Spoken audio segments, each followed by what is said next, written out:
Boot system not found అని నా laptop లో ఒక ఎర్రర్ అక్కర్ అయింది. ఇప్పుడు థ్యాంక్ యూ మీరు landmark solutions. Thank you so much madam. మీకు ఏమైనా చార్జ్ చేసాం మేడం? లేదు, నాకేం ఎక్స్ట్రా చార్జ్ ఓకే. చేయలేదు. హలో ఫ్రెండ్స్, కస్టమర్ అయితే వాళ్ళ ల్యాప్టాప్లో ఈ ఎర్రర్ వస్తుందని చెప్పి తీసుకొచ్చారనమాట మన షాప్కి.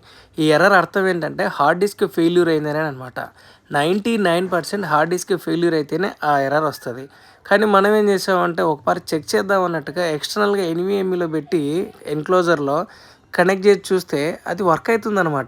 సో ఫస్ట్ మనం చెక్ చేయడానికి ఉద్దేశం ఏంటంటే ఇది డైనమిక్లో పోయిందా, ఫెయిల్యూర్ అయిపోయిందా, లేకపోతే పార్టీషన్ ఎగిరిపోయిందా చెక్ చేద్దాం అనుకున్నాం. బట్ డ్రైవ్ అయితే హెల్తీగానే ఉంది. ప్రాబ్లం ఏంటంటే ల్యాప్టాప్ మదర్ బోర్డ్లో ఆ పెట్టే కనెక్టర్ స్లాట్ ఉంది కదా, ఎన్విఎంఈ స్లాట్ కొంచెం రస్ట్ పట్టిందండి.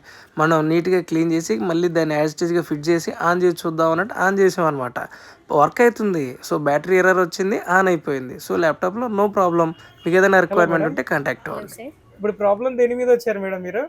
బూట్ సిస్టమ్ నాట్ ఫౌండ్ అని నా ల్యాప్టాప్ లో ఒక ఎర్రర్ అక్కర్ అయింది. ఓకే. సో దానికోసం అని నేను మీ దగ్గరకు వచ్చాను. యాక్చువల్గా మీరు లాస్ట్ 10 days బ్యాక్ మా దగ్గరకు వచ్చారు కదా? అవును, నా కీబోర్డ్ రీప్లేస్మెంట్ కోసం అని ఇక్కడికి వచ్చాను. Okay madam. దానికి కూడా చాలా బాగా రిజల్ట్ ఉంది, మంచిగా ఫిక్స్ అయిపోయింది. ఇప్పుడు థ్యాంక్ యూ మీరు- landmark solutions. Thank you so much madam. మీకు ఏమైనా చార్జ్ చేసాం మేడం? లేదు, నాకేం ఎక్స్ట్రా చార్జ్ ఓకే చేయలేదు. మేడం. మీకు నచ్చితే మా గూగుల్లో రేటింగ్ చేస్తారా? చేస్తాను, తప్పక చేస్తాను. Thank you so much madam. మీ ఫ్రెండ్స్కి చెప్తారు కదా? పక్కా.